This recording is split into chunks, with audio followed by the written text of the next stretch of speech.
Halo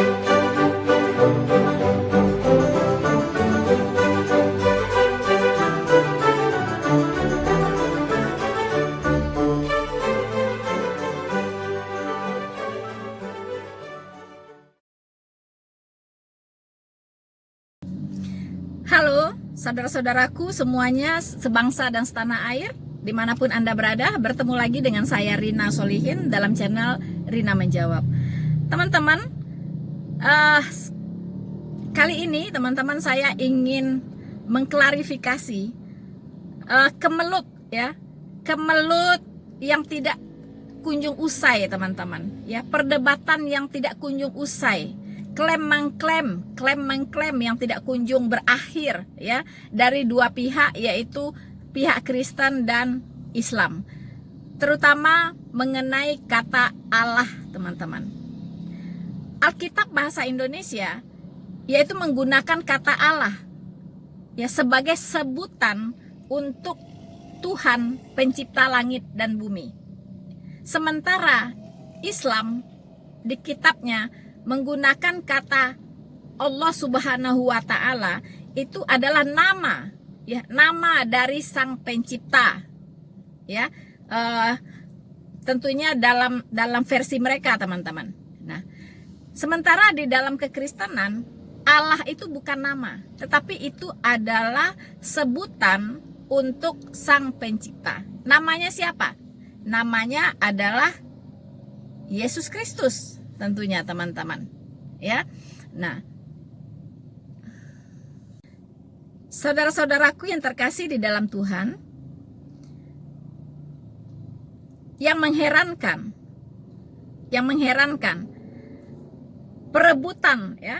perebutan kata Allah ini itu hanya terjadi di Indonesia dan Malaysia, teman-teman ya, dimana ini bahasa serumpun ya, bahasa serumpun.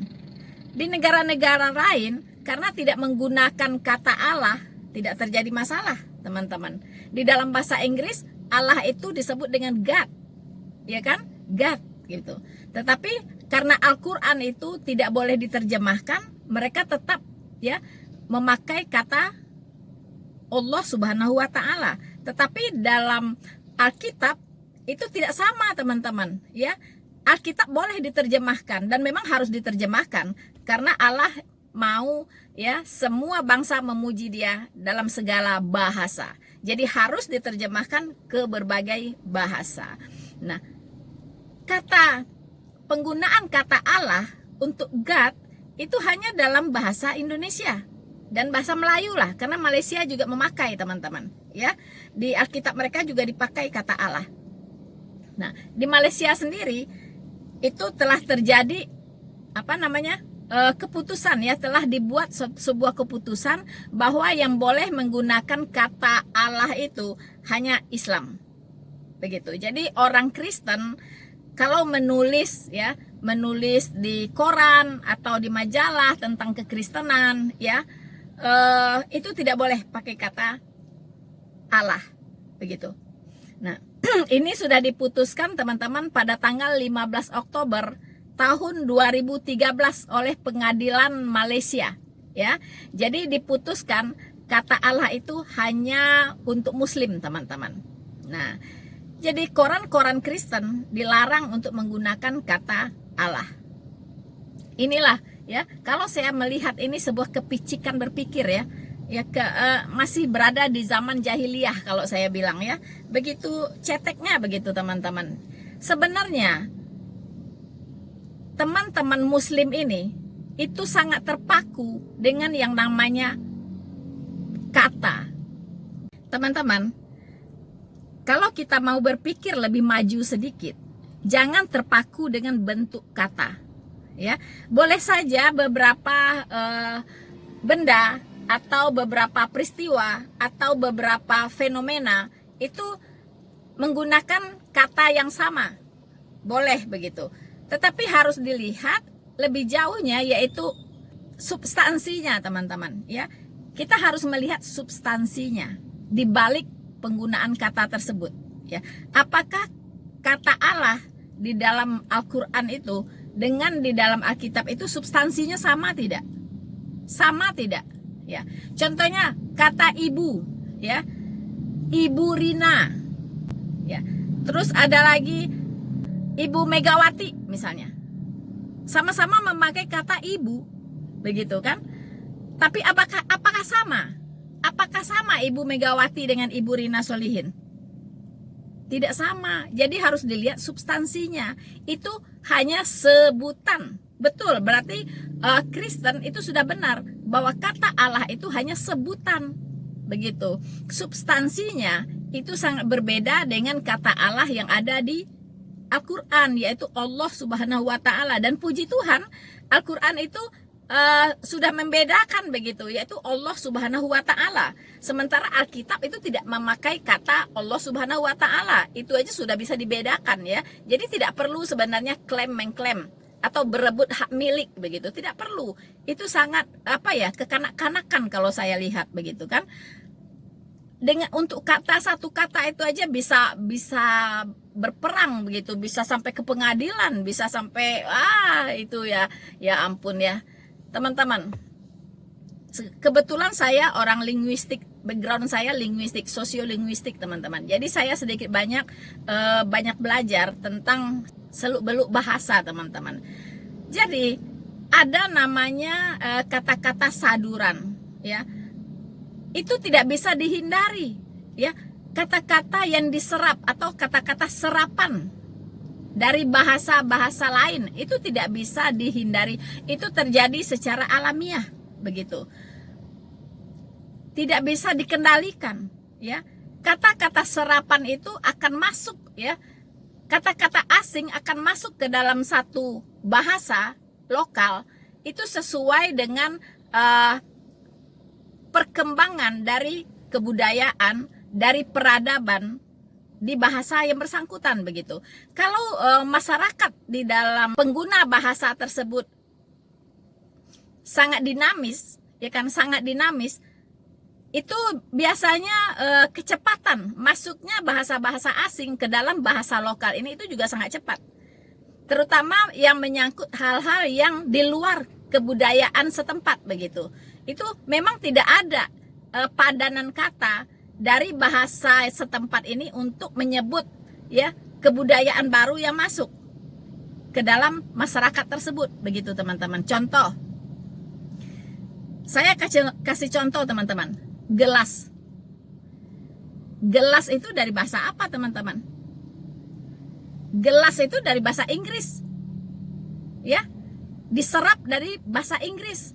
Kata-kata dalam vocabulary atau perbendaharaan kata bahasa Inggris, gelas teman-teman. Karena di Indonesia tidak ada penemuan kaca atau gelas itu adanya di Amerika gitu, ya. Orang-orang asing, orang-orang yang berbahasanya bahasa Inggris, itulah penemu gelas atau kaca itu teman-teman, iya kan. Nah, orang Indonesia tidak pernah menemukan gelas, penemunya bukan dari Indonesia, bukan orang Indonesia begitu. Nah, karena berhubung penemunya adalah orang yang pengguna bahasanya adalah yang menggunakan bahasa Inggris, maka Indonesia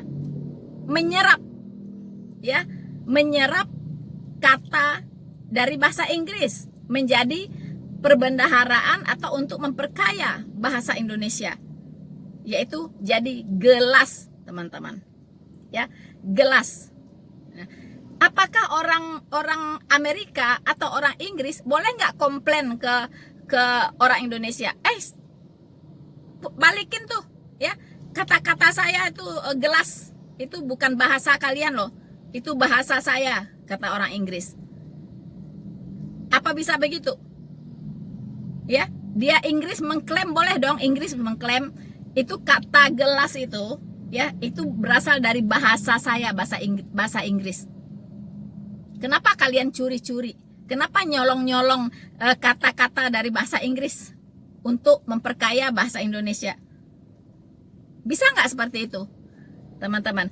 Kalau diikutin cara berpikir Muslim, yang tidak suka penggunaan kata Allah di dalam Alkitab, itu persis sama kalau orang Inggris protes kepada orang Indonesia tentang kata gelas.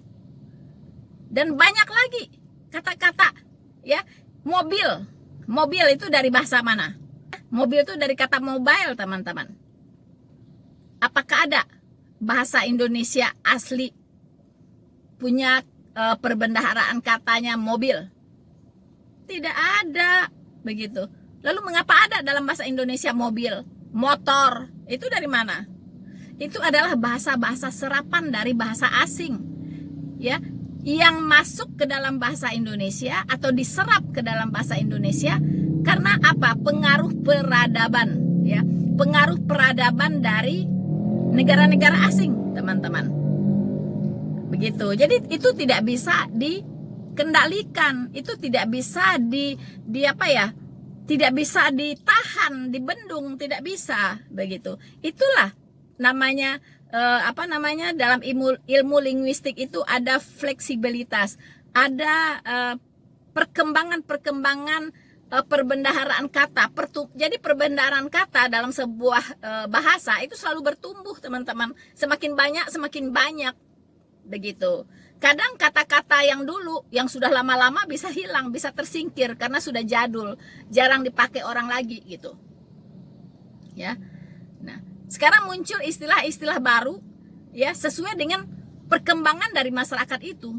Kalau masyarakat itu semakin maju, semakin beradab, ya, itu kata-kata baru banyak muncul. Nah, khususnya ini diserap dari bahasa-bahasa asing, karena yang peradaban ini rata-rata dibawa dari negara-negara asing yang memang sudah maju lebih duluan, teman-teman. Ya. Jadi nggak bisa begitu, ya. Mengklaim kata itu sudahlah kelihatan bodoh sekali, begitu kan. Yang penting yang dipikirkan adalah substansinya. Kira-kira kata yang sama ini sama tidak substansinya? Kalau tidak, ya sudah, gitu. Ngapain protes-protes? Iya kan? Kenapa Alkitab bahasa Indonesia saja yang memakai kata Allah? Ya bahasa inilah, berbahasa Malaysia juga, karena satu rumpun bahasa Melayu, teman-teman. Mengapa cuma Indonesia dan Malaysia? Toh di negara lain tidak dipakai kata Allah. Ya, itu tadi. Karena itu adalah perbendaharaan kata yang ada di dalam bahasa Indonesia untuk menyebut sang pencipta itu, yaitu Allah. Begitu ya. Allah. Begitu. Itu pengaruh dari, ya, bisa dua pandangan di sini. Kata Allah di dalam Alkitab itu berasal dari kata Elohim. Ya. Elohim, bukan Allah Subhanahu wa taala, ya. Elohim. Elohim itu sebutan, ya, terhadap Tuhan yang Maha Esa yang ada di Alkitab berbahasa asli. Teman-teman, kata Elohim itu jamak, ya. Elohim itu jamak. Tunggalnya adalah Eloah. Nah, ada satu ustadz mengatakan pas ditanya, jadi siapa nama Tuhanmu? Ditanya oleh seorang pendeta. Mereka berdebat. Kata dia, nama Tuhan saya Elohim. Dia mengaku-ngaku nama Tuhannya Elohim, teman-teman. Yang ustadz ini, ya saya sebut sajalah Ustadz Zuma, begitu ya. Nama Tuhannya Elohim. Kalau dia mengatakan nama Tuhannya Elohim, berarti dia mengakui Allah Tritunggal, Elohim, ya. Dia tanpa sadar sudah mengakui, atau karena ketidaktahuan dia, begitu, asal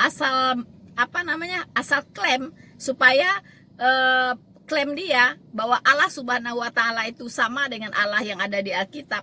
Dia tidak sadar bahwa Elohim itu jamak. Begitu. Ya. Nah, teman-teman. Jadi lihat substansinya.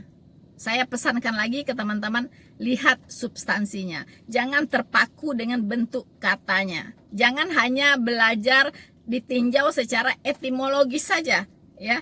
Tapi tinjau juga secara semantiknya, teman-teman, ya. Bagaimana makna dari kata tersebut? Nah, disitulah nanti bisa dibedakan, ya. Jadi Allah Alkitab yang ada di dalam Alkitab berbahasa Indonesia itu tidak sama dengan Allah Subhanahu wa taala yang ada di Al-Qur'an. Jadi jangan kegeeran gitu ya teman-teman muslim.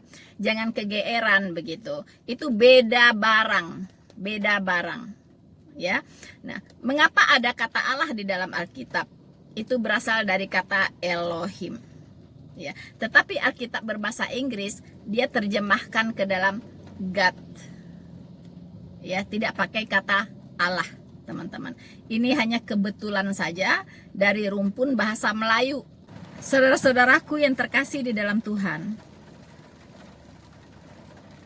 Jadi yang harus kita pahami adalah substansi dari kata Allah. Ya. Jadi jangan lagi klaim-mengklaim bahwa kata Allah itu milik Islam. Itu sangat bodoh sekali, saya bilang bodoh sekali. Anda ini masih hidup di zaman jahiliyah, ya, di zaman jahiliyah, tidak mengikuti perkembangan peradaban, ya kan, teman-teman. Masa kata aja bisa klaim-mengklaim begitu, ya. Begitu banyak kata-kata bahasa asing yang ada di dalam bahasa Indonesia, ya, seperti katalog, ya, kaset, ya kan. Catering, itu dari mana catering? Itu apakah itu bahasa Indonesia? Belum lagi misalnya karakter, ya kan? Karakter, kemudian komitmen. Itu semua operasi, ya, itu semua dari bahasa-bahasa asing. Begitu banyak ya bahasa-bahasa asing yang diserap oleh bahasa Indonesia. Kalau diikutin cara berpikir orang Islam, ya, itu Indonesia ini miskin sekali dengan kata-kata jadinya. Ya kan? Orang asing, orang yang berbahasa Inggris, pemilik dari kata ini bisa mengklaim juga, "Oh, itu hanya milik bahasa Inggris, tidak boleh dipakai dalam bahasa Indonesia." Lalu bagaimana? Carilah katanya, misalnya kalkulator. Ya, kalkulator, teman-teman. Itu dari bahasa Inggris. Nah, kalau itu diprotes hanya milik orang Inggris, orang Indonesia carilah ya kata yang sepadan dengan kalkulator. Apa? Mesin hitung, begitu ya, mesin hitung, mana mesinnya, begitu, nggak cocok juga. Apa? Tukang hitung, kok tukang? Tukang hitung, begitu ya, apa ya, nggak lucu gitu kalau tukang hitung, apa orang ya, ya kan, tukang, begitu kan. Apa yang cocok, coba dipikirkan, ada tidak yang cocok ganti kata kalkulator? Ini orang Inggris mau protes nih, ya, mau disidang, mau dibawa ke pengadilan, ya. Orang Inggris protes bahwa kata kalkulator milik bahasa Inggris saja, tidak boleh dipakai oleh orang Indonesia, begitu ya. Nah, bagaimana coba? Pusing nggak kalian? Pusing kan? Itu baru satu kata kalkulator, ya. Terus kata operasi juga diprotes tuh, nggak boleh dipakai kata operasi. Kalian mau ganti pakai kata apa? Kata apa? Bedah, ya. Dibedah, begitu, belum tentu, iya kan? Dibedah banyak konotasinya, bukan hanya operasi. Membedah buku juga bisa, iya kan? Ayo, gimana teman-teman? Nah, jadi sudahlah ya, kalau diikutin cara berpikirnya muslim, pusing ya. Tidak masalah dibuat ruwet gitu ya. Masalah yang simpel dibikin sulit, ya. Masalah sederhana dibikin ribet. Nah, itulah cara berpikir. Jadi orang seperti itu bukannya tambah maju, tapi tambah mundur. Ya, tidak akan ada perkembangan, begitu. Sibuk hanya dengan kata-kata, begitu. Itulah karena terbiasa ya umat hafalan, jadinya begitu. Hanya kata-kata gitu. Nggak boleh beda sedikit bunyinya. Wah, langsung disalahin, begitu kan. Dari panjang jadi pendek aja tidak boleh, begitu kan. Nah, itulah, jadi pola pikir itu terbawa-bawa kemana-mana, begitu. So, teman-teman, jadi sekali lagi, lihat substansi dari kata tersebut supaya Anda ini bisa menjadi orang beragama yang berbahagia, begitu ya. Jadi di otaknya jangan cuma berpikir negatif terhadap umat lain, begitu ya teman-teman. Nah, saya akan buktikan ya Apa beda Allah dalam Alkitab dengan Allah Subhanahu wa Ta'ala di dalam Al-Quran? Sedikit saja, hanya beberapa poin saja. Dengan demikian Anda bisa tenang bahwa Allah di dalam Alkitab tidak sama dengan Allah Subhanahu wa Ta'ala. Ya. Pertama, Allah Alkitab menyebut dirinya adalah penebus, menyebut dirinya sebagai juru selamat, menyebut dirinya sebagai Allah pencipta langit dan bumi dan satu-satunya, tidak ada yang lain, dan menyebut dirinya sebagai Allah Abraham, Allah Ishak, dan Allah Yakub, atau dengan kata Allah Israel. Baiklah teman-teman, untuk membuktikan itu saya akan membacakan ya Yesaya 49 ayat 26. Dengarkan apa yang dikatakan oleh Allah Alkitab. Ya, silahkan Anda pikirkan teman-teman Muslim, Anda ingat-ingat apakah Allah Subhanahu wa Ta'ala di kitab Anda mengatakan hal yang sama tidak? Ya, apakah dia mengatakan hal yang sama seperti yang dikatakan oleh Allah Alkitab ini? Nah, saya akan bacakan ya untuk teman-teman.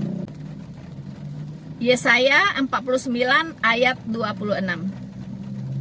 Aku akan memaksa orang-orang yang menindas engkau memakan dagingnya sendiri, dan mereka akan mabuk minum darahnya sendiri, seperti orang mabuk minum anggur baru, supaya seluruh umat manusia mengetahui. Dengarkan baik-baik.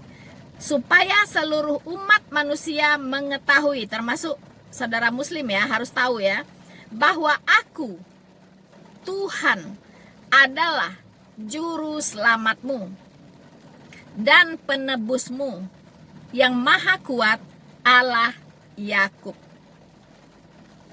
Ada tidak Allah Subhanahu wa Ta'ala di kitab Al-Quran Anda, di Al-Quran Anda mengatakan hal yang sama? Bahwa dia adalah juru selamat, bahwa dia adalah penebus,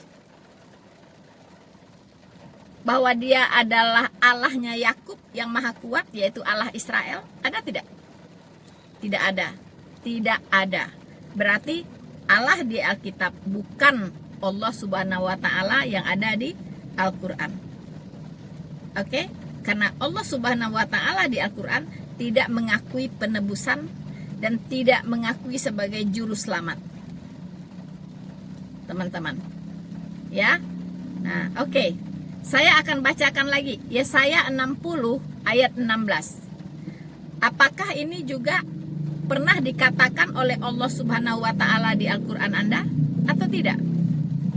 Yaitu, engkau akan mengisap susu bangsa-bangsa dan akan meminum susu kerajaan-kerajaan, maka engkau akan mengetahui bahwa akulah Tuhan, juru selamatmu dan penebusmu yang maha kuat, Allah Yakub. Diulangi lagi teman-teman. Di Yesaya 49 tadi, sekarang di Yesaya 60 diulangin lagi. Berarti ini sangat-sangat penting untuk diketahui oleh semua orang.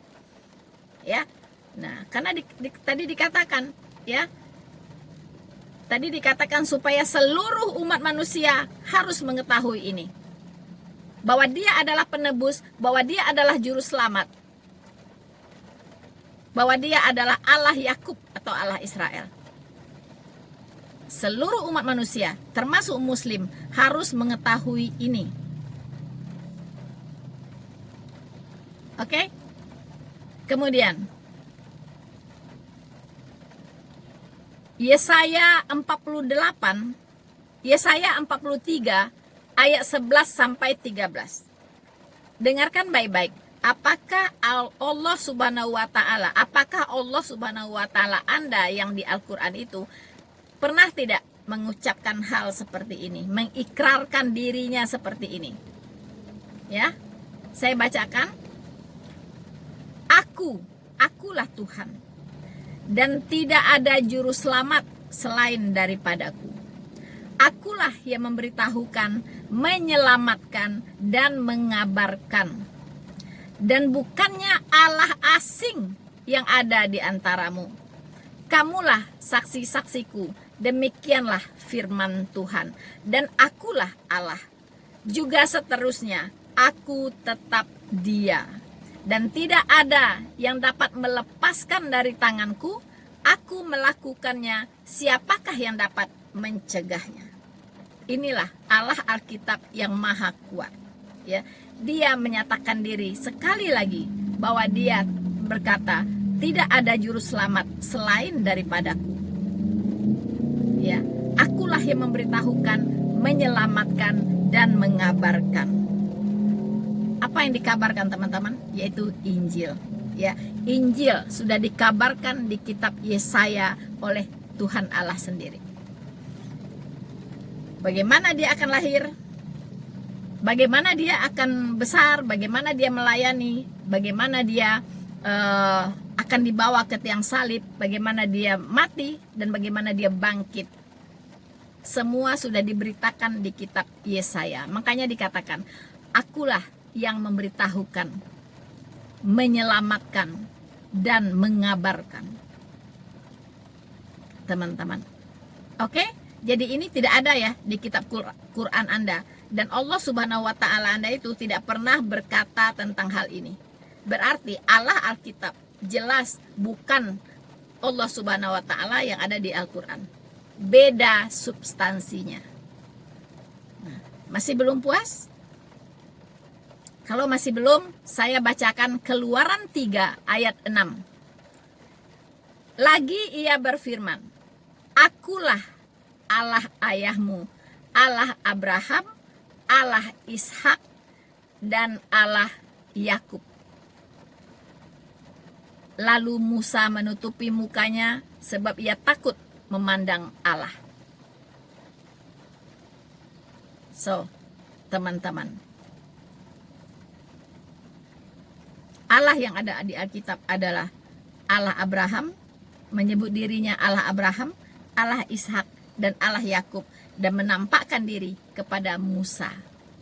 Ya, lalu Musa menutupi mukanya sebab ia takut memandang Allah. Memang siapa yang memandang Allah, sinarnya yang begitu luar biasa teman-teman, bisa buta, ya, bahkan bisa mati kalau Tuhan menampakkan diri seperti apa adanya Dia. Makanya di Perjanjian Lama Allah itu menampakkan diri ke para nabi itu dalam bentuk-bentuk yang lain teman-teman, supaya bisa didekati, ya, bisa didekati, bisa dilihat. Kalau Dia menampakkan diri dengan bentuk aslinya, tidak ada yang bisa melihat, bisa mati siapapun yang melihat Dia, teman-teman. So, kemudian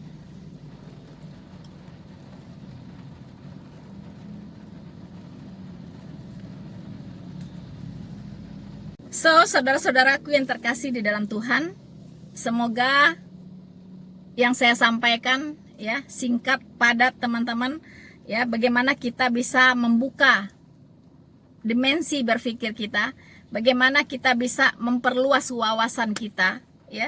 Jangan terlalu kaku dalam berpikir sehingga kita melakukan tindakan-tindakan yang seharusnya tidak kita lakukan, begitu, ya.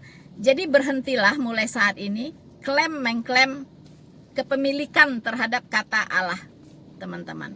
Tidak perlu diikutin cara berpikir orang Malaysia, Muslim Malaysia, ya. Mungkin dia, ya, cara berpikirnya baru sampai di situ, begitu.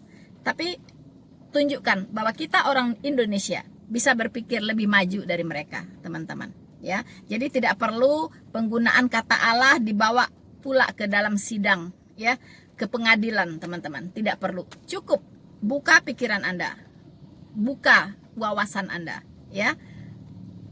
Maka semua tidak ada yang jadi masalah. Saya sudah membuktikan tadi bahwa kata Allah di dalam Alkitab dengan kata Allah Subhanahu wa Ta'ala yang ada di Al-Quran itu substansinya sangat berbeda, ya. Setiap kata bisa dipakai atau digunakan dalam berbagai konteks, ya. Satu kata bisa digunakan dalam berbagai konteks. Kalau konteksnya berbeda, maka maknanya berbeda, bisa berbeda, teman-teman, ya. Kalau konteksnya berbeda, maka maknanya berbeda, ya. Jadi lihatlah penggunaan kata Allah di dalam Alkitab by konteks. Oke? Teman-teman pastikan tidak ada lagi perdebatan, rebut-merebut ya hak kepemilikan kata Allah, terutama bagi teman-teman yang muslim. Berhentilah. Allah di dalam Alkitab tidak sama dengan Allah Subhanahu wa taala yang ada di Al-Qur'an Anda. Ya, jadi tidak perlu protes-protes lagi, tidak perlu teriak-teriak lagi ya bahwa Alkitab itu mencuri kata Allah dari Al-Quran. Tidak perlu. Kalau memang demikian, nanti tuh orang-orang ya yang berbahasa Inggris, negara-negara yang berbahasa Inggris bisa membawa ya bahasa Indonesia ini ke pengadilan, teman-teman. Banyak soalnya kata-kata asing yang diserap oleh bahasa Indonesia dari bahasa Inggris banyak sekali. Seperti diantaranya tadi sudah kita sebutkan. Ya kan, kalau diikutin cara berpikir muslim maka kacau, teman-teman ya. Jadi mari berpikir lebih maju. Bahasa itu berkembang sesuai dengan perkembangan zaman, sesuai dengan perkembangan teknologi, sesuai dengan perkembangan kebudayaan, sesuai dengan perkembangan peradaban dan ilmu pengetahuan. So, teman-teman, berpikirlah secara realistis. Ya, berpikirlah secara teman-teman, biasakan berpikir realistis dan objektif. Saya kira sekian dulu dari saya. Semoga apa yang saya sampaikan bisa mengurai benang kusut ya teman-teman, bisa mengurai benang kusut ya yang selalu dikumandangkan ya tentang kata Allah ini. Teman-teman, jujur, di kalangan Kristen pun ada perdebatan juga mengenai kata Allah ini. Ya. Mungkin mereka orang-orang yang cari aman, teman-teman. Ya, menghindari protes dari umat muslim. Ya kan? Nah, tapi kalau mereka memahami substansi dari kata Allah yang ada di Alkitab berbeda dengan substansi dengan kata Allah yang ada di Al-Quran, ya, itu tidak masalah, no problem. Tidak ada yang perlu diperdebatkan, tidak ada yang perlu dipermasalahkan. Oke teman-teman, saya kira sekian dulu yang bisa saya sampaikan. Semoga bisa membuka cakrawala berpikir kita lebih luas, dan mari kita ya bersama-sama menciptakan kedamaian, ya, ketenangan di bangsa ini supaya bangsa kita bisa lebih maju, bisa lebih berkarya lagi, ya, dan ikut memajukan peradaban dunia. Oke teman-teman, jangan lupa untuk terus mendukung channel Noverina Solihin dengan cara like, subscribe, dan share video ini. Tuhan Yesus memberkati kita semua. Semakin diserang, semakin terang benderang. Maranatha.